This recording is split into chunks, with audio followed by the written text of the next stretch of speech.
This is the second training of the legal professionals and National Court judges under the Center for Public Interest Law Uganda Limited.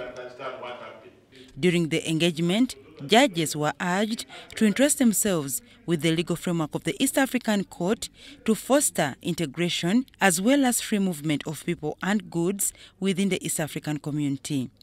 And that's why we feel that it's important to have the national judges understand the East African community law in terms of what the framework is like, but also for them to understand that lawyers can actually bring matters before them involving the East African community.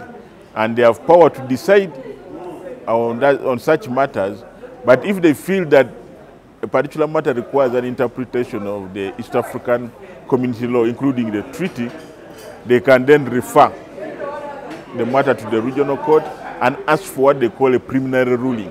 Dr. Henry Onoria, the Director, Center for Public Interest Law Uganda Limited, revealed that the court has been given the mandate to expand its jurisdiction to handle disputes that involve businesses and investments.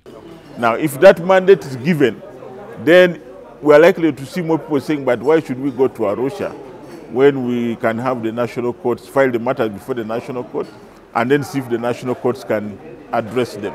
Now, if the national courts feel that this they can't do, then they refer.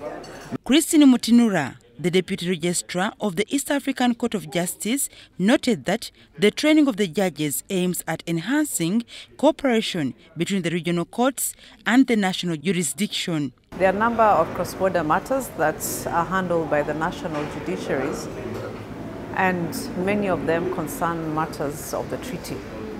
Now, we've come to the realization that not many judges are aware of the provisions of the treaty and the fact that they can seek a preliminary ruling on any treaty matter that is brought before them.